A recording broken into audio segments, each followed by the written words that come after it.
The massive alien ship appeared without warning in Earth's orbit on a quiet Tuesday morning. Its sleek, silver hull gleamed in the sunlight, stretching nearly 3 miles from end to end.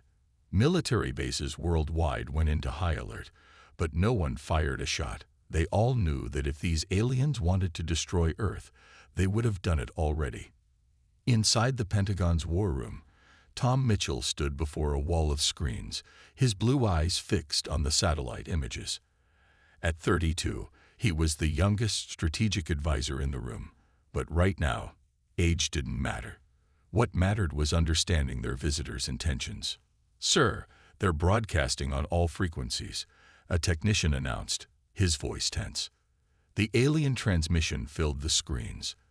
A tall, humanoid figure appeared, its skin a pale purple and its eyes too large for comfort. The alien wore what looked like a military uniform, covered in symbols that probably showed its rank. "People of Earth," the alien spoke in perfect English, though its mouth movements didn't match the words. "I am High Commander Reed of the Galactic Empire. We have been watching your primitive world for some time." Tom noticed how the alien's lip curled slightly when saying primitive. He'd seen that look before, on the faces of colonial powers throughout history.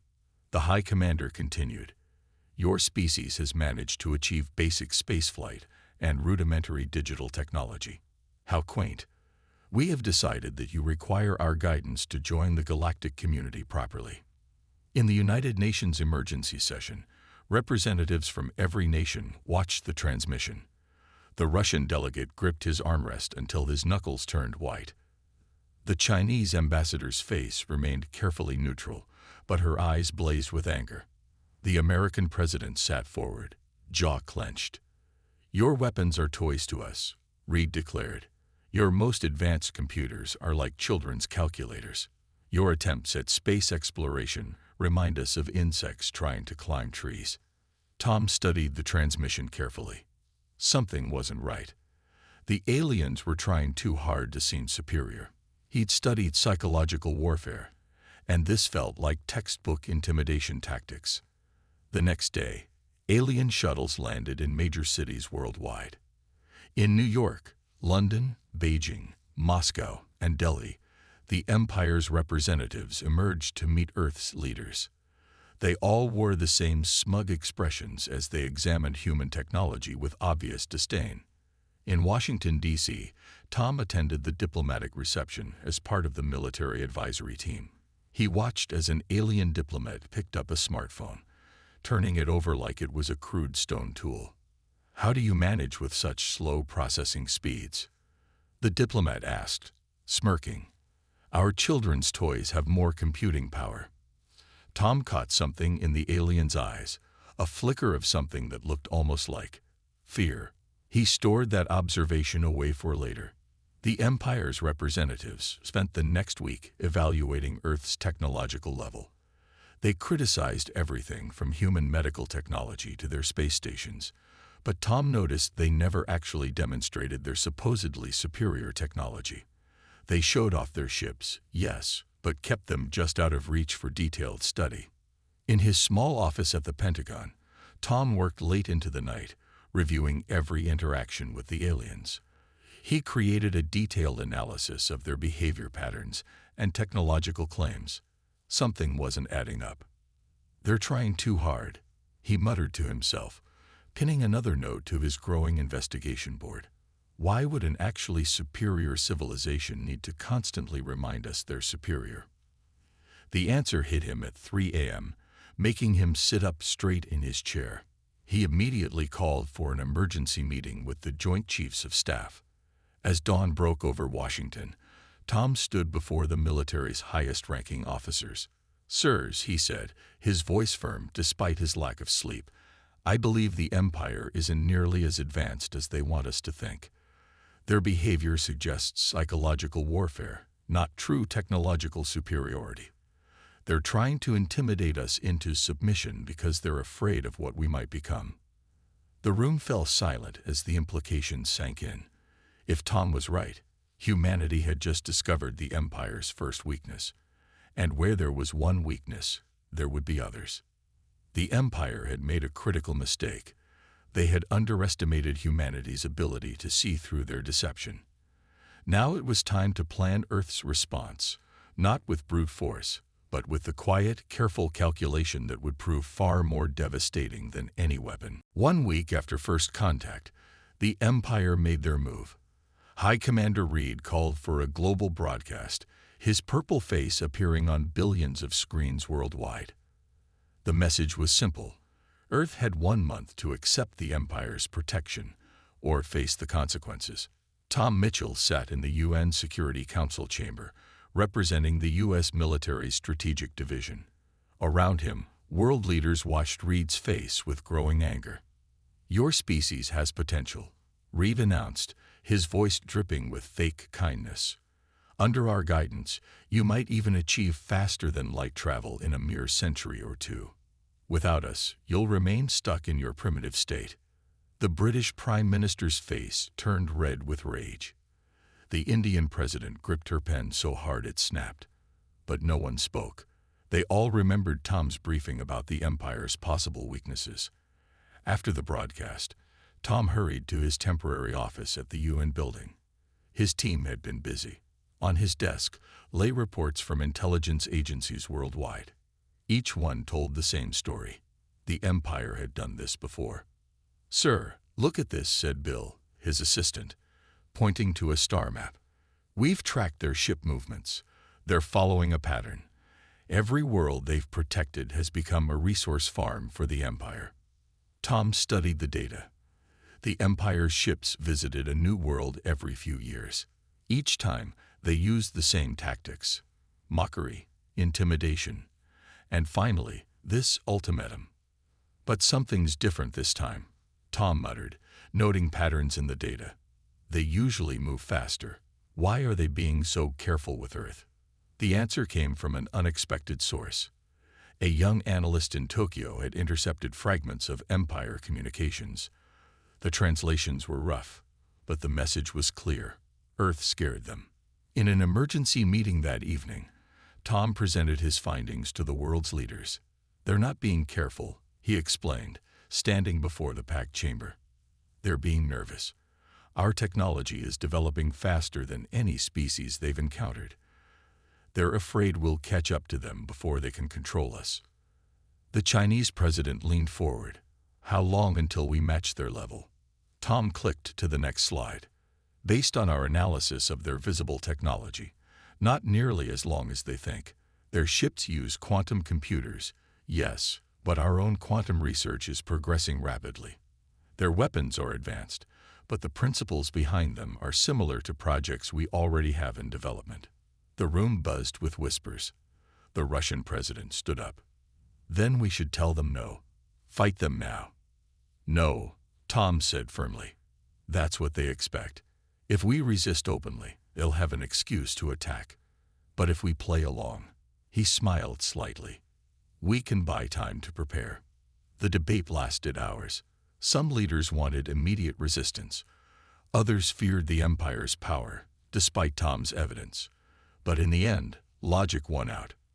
The next day, Earth sent its response to the Empire. The message was carefully crafted to sound humble, while revealing nothing of their true intentions. "We are honored by your offer of protection," the UN Secretary-General told Reed. "We request 6 months to prepare our world for proper integration into the Empire." Reed's face showed a mix of triumph and suspicion. 3 months, he countered. "No more." 4 months, the Secretary-General negotiated, following Tom's script. "Our world's political systems are complex. We need time to ensure a smooth transition." Reed considered this. "Agreed. 4 months to prepare your world. We will provide a list of required changes to your society and technology." After the transmission ended, Tom met with his expanding team of analysts and scientists. 4 months, he told them. "We have 4 months to turn their arrogance into their downfall." Around the world, hidden preparations began. In underground labs, quantum computers processed data at increasingly rapid speeds. In secret facilities, engineers studied every glimpse they could get of Empire technology. In military bases, new weapons were developed based on Tom's insights into Empire weaknesses. The Empire thought they were watching a primitive world prepare to submit. Instead, they were watching humanity quietly prepare for the greatest technological leap forward in history. Deep beneath the Rocky Mountains, in a facility that didn't officially exist, Tom Mitchell watched as the world's most advanced quantum computer came online. 3 months had passed since the Empire's ultimatum, and humanity had been busy. "Running final tests now," announced Dr. James, her fingers flying across the control panel. "The Empire's sensors still show this as a simple storage facility." Tom nodded, satisfaction evident in his tired eyes. The Empire's arrogance had become Earth's greatest advantage.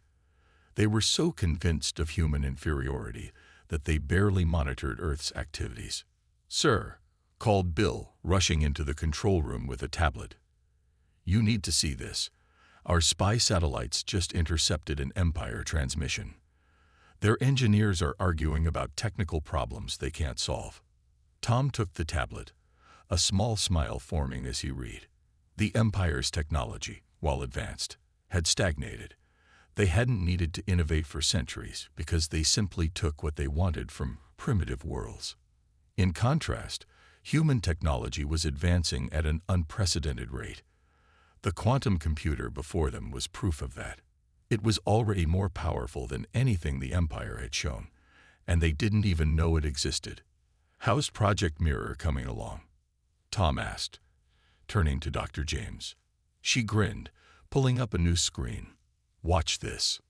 On the monitor, a small drone appeared. It looked like a simple Earth satellite, the kind the Empire had mocked as primitive.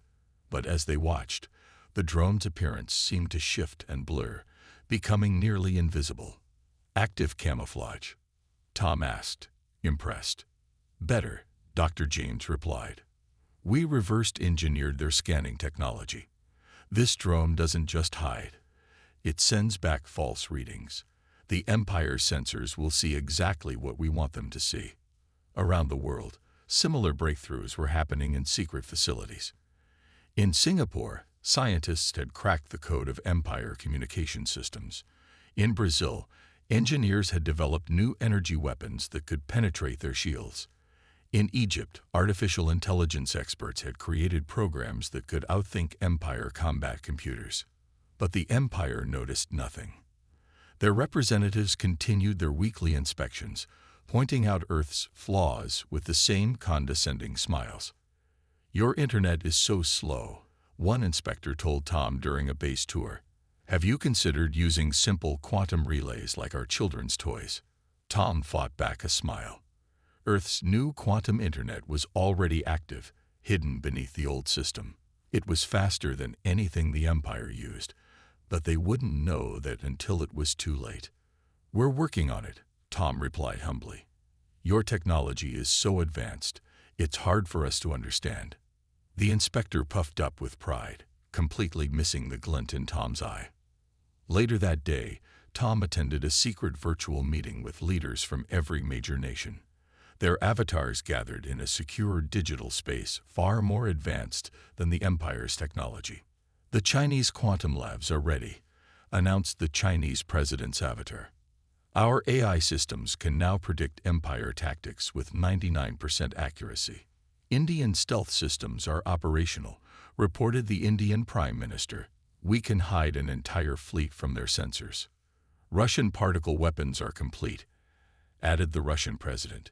"Their shields won't know what hit them." Tom listened as each nation reported their progress. The old rivalries had fallen away in the face of the Empire's threat. Humanity had united, not with grand speeches or public declarations, but with quiet, determined cooperation. "One more month," Tom reminded them. "We need to keep them blind and confident for one more month." As the meeting ended, Tom walked to the facility's observation deck. Above him, Empire ships patrolled Earth's orbit, their crews secure in their supposed superiority. They had no idea that beneath them, humanity had already surpassed them in many ways. The Empire thought they were watching sheep prepare for shearing. Instead, they were watching wolves don sheep's clothing, waiting for the perfect moment to reveal their true nature. In just 1 month, the Empire would learn a harsh lesson about underestimating humanity. But for now, the silent revolution continued, hidden beneath a mask of humble submission. The day the Empire decided to build their first guidance base on Earth was the day their plans began to fall apart. They chose a location in the Australian outback, far from major cities. High Commander Reed himself came to oversee the construction, his purple face beaming with superiority. "This base will help uplift your species," Reed announced to the gathered media.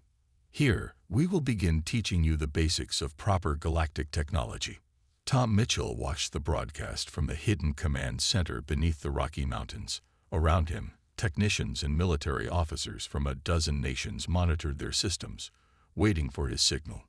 "Their ships are in position," reported Bill, watching the quantum radar displays. "They're powering up their construction beams." Tom nodded, his face calm despite the tension in the room. "Let them start. Let's see how their superior technology handles what we've prepared." Above the Australian desert, massive Empire ships began deploying their equipment. Golden beams of energy struck the ground, beginning to restructure matter into their standard base design. But something was wrong. "High Commander," an Empire technician called out, confusion in his voice. "The matter reorganization isn't working correctly. The ground keeps resisting." Reed frowned. "Impossible. This is primitive dirt. Increase power to the constructors." The ships hummed louder, their beams brightening. But the results only got worse.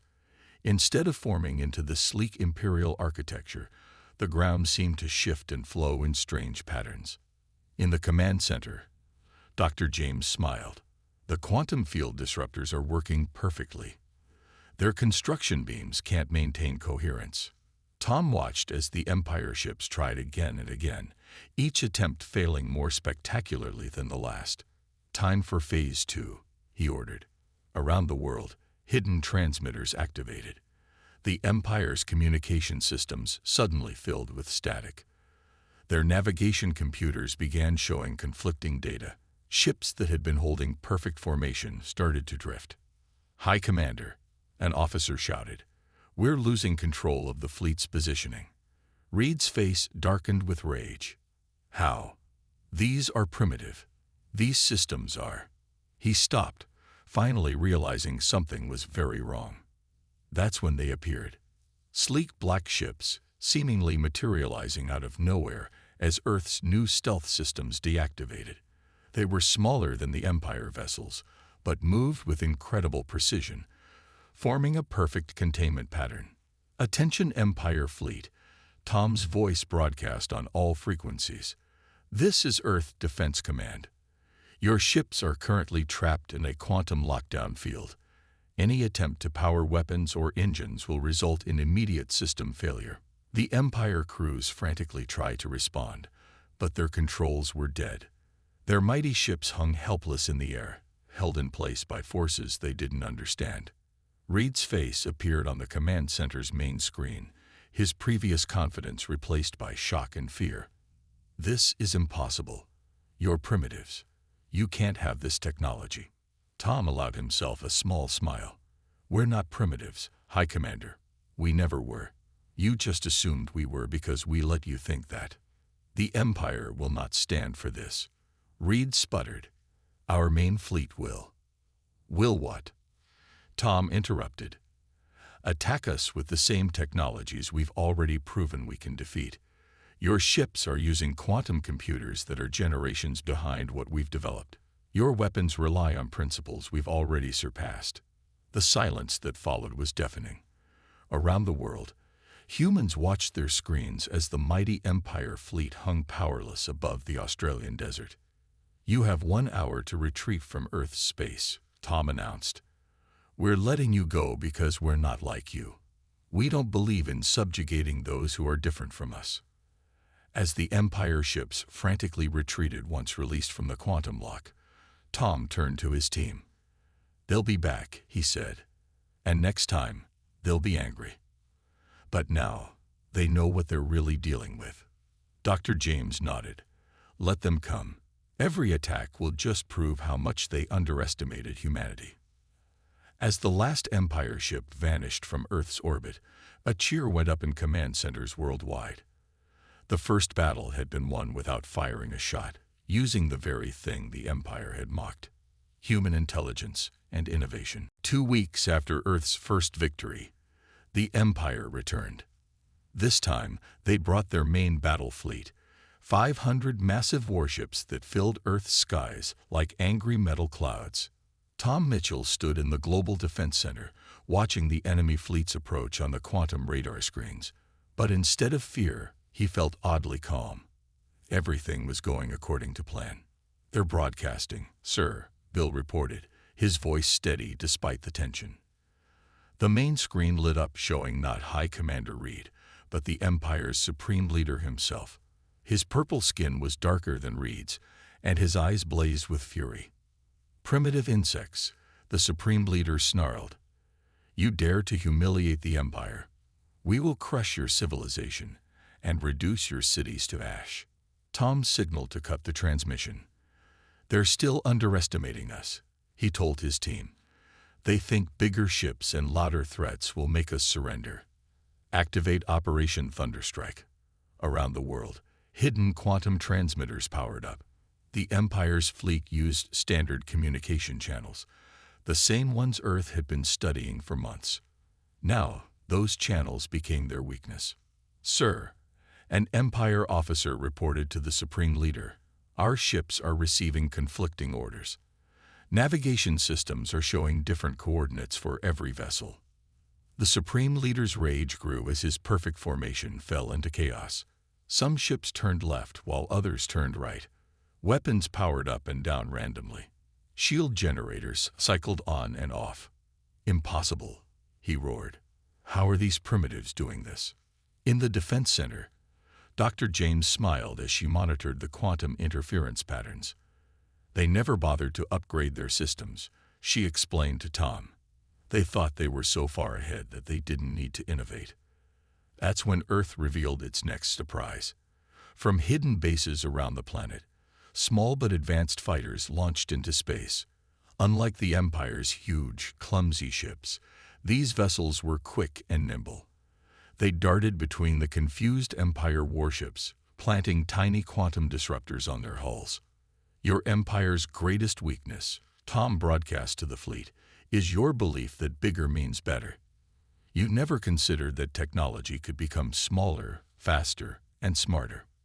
The Supreme Leader watched in horror as his mighty warships began losing power. The quantum disruptors weren't destroying his fleet. They were turning it off, system by system. "Full attack," he ordered desperately. "Launch all weapons." But the Empire's weapons were useless against Earth's quantum shields. The massive energy blasts dispersed harmlessly, transformed into harmless light shows by technology the Empire hadn't even thought possible. "Send in the droid armies," the Supreme Leader commanded. Thousands of combat robots deployed from the Empire ships, but they were meeting an enemy they couldn't fight. Earth's AI systems had evolved far beyond the Empire's basic combat programming. The robots froze in space, their simple minds overwhelmed by quantum logic attacks.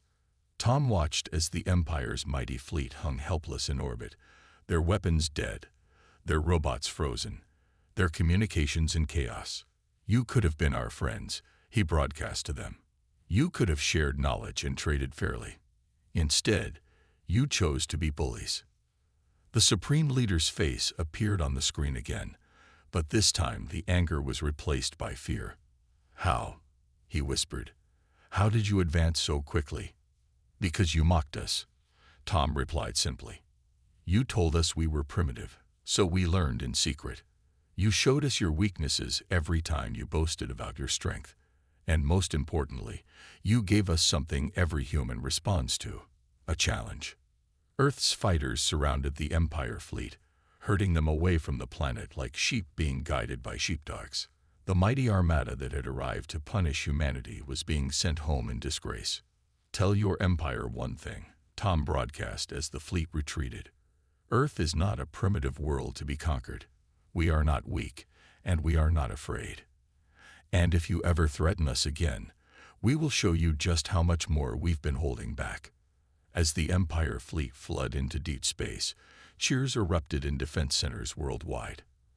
But Tom stayed quiet, watching the radar screens. He knew this victory would have consequences that would echo across the galaxy. News of Earth's victory spread through the galaxy like wildfire.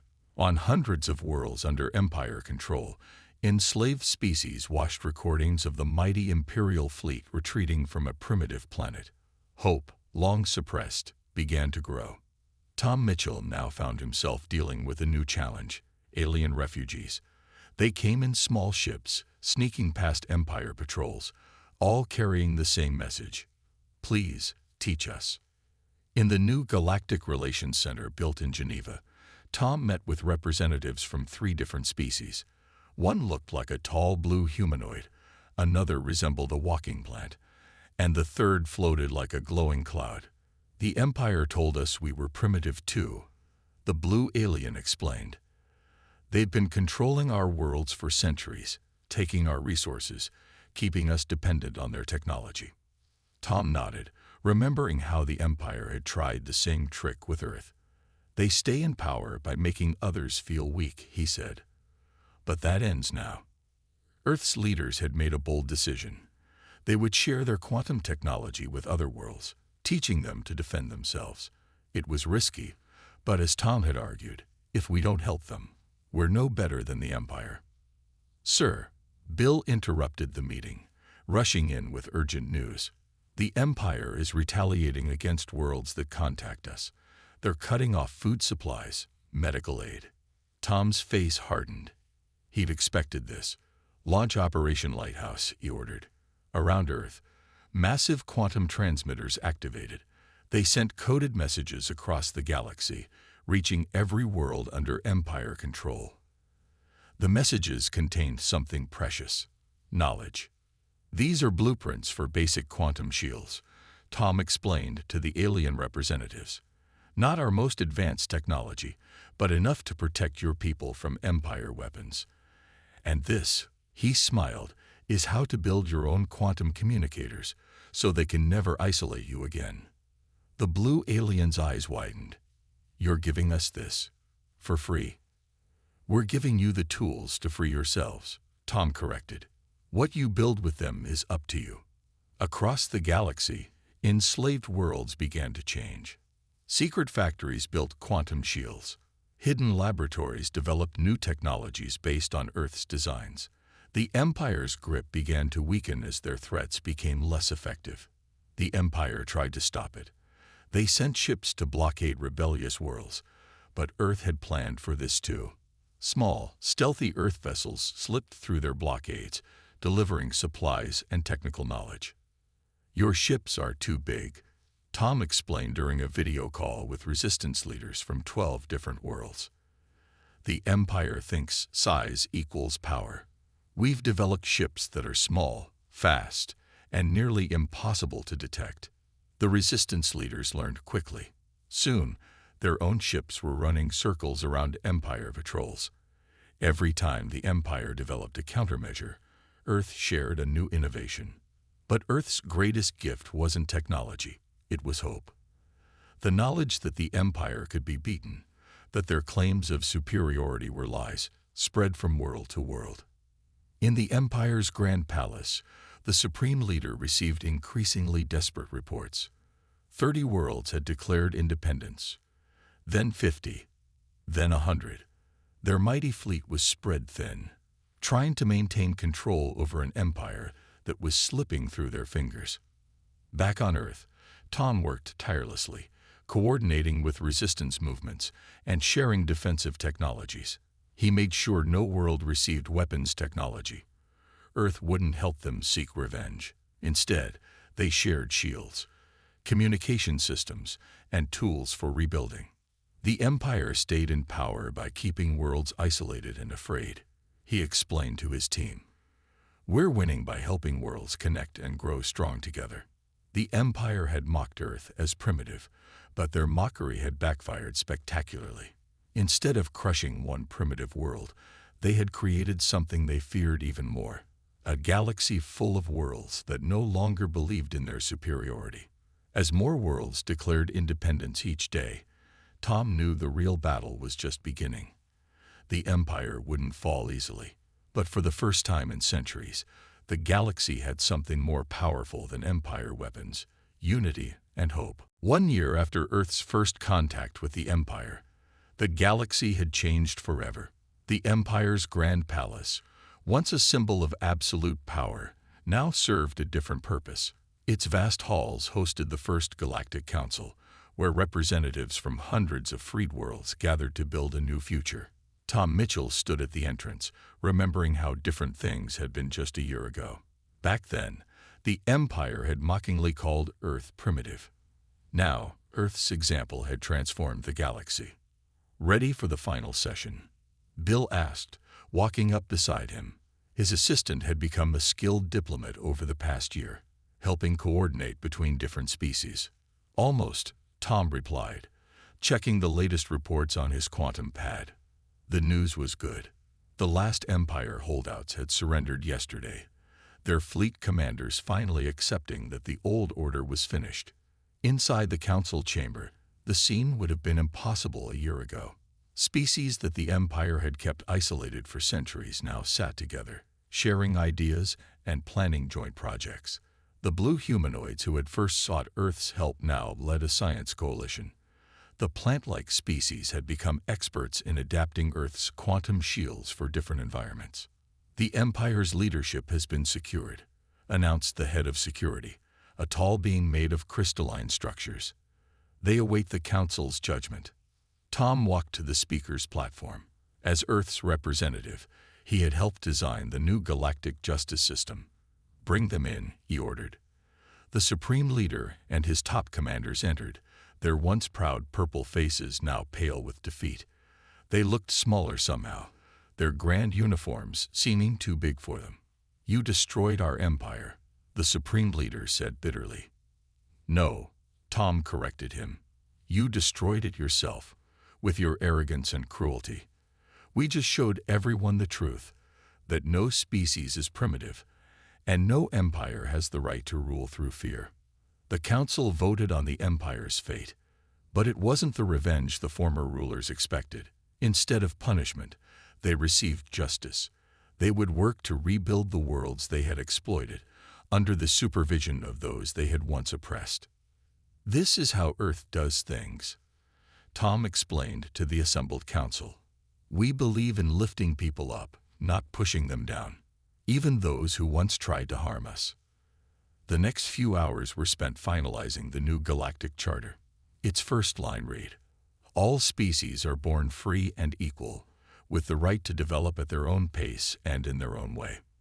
The Charter established new principles for galactic civilization: free exchange of knowledge, mutual defense against aggressors, and respect for each species' unique culture. The Empire's practice of calling worlds primitive was officially banned. "Earth's greatest gift to us wasn't technology," said the plant-like representative during the closing ceremony. "It was the idea that being different doesn't mean being inferior." After the session, Tom walked through the palace gardens with Dr. James, who had come to help establish new research centers across the galaxy. "Remember when they thought we were primitives playing with toys?" she asked, smiling at the memory. "Their biggest mistake," Tom replied, "was thinking that mockery would make us weak. Instead, it made us strong." In orbit above the palace, Earth's ships patrolled alongside vessels from dozens of other worlds. They were no longer needed for defense. Now they were part of a joint scientific mission, exploring the galaxy together. The Empire had tried to create a galaxy of servants and masters. Instead, they had united the galaxy against them, creating something far more powerful, a community of equals. Back in the council chamber, Tom looked at the final item on the day's agenda: applications from newly discovered worlds wanting to join the Galactic Council. "How should we approach them?"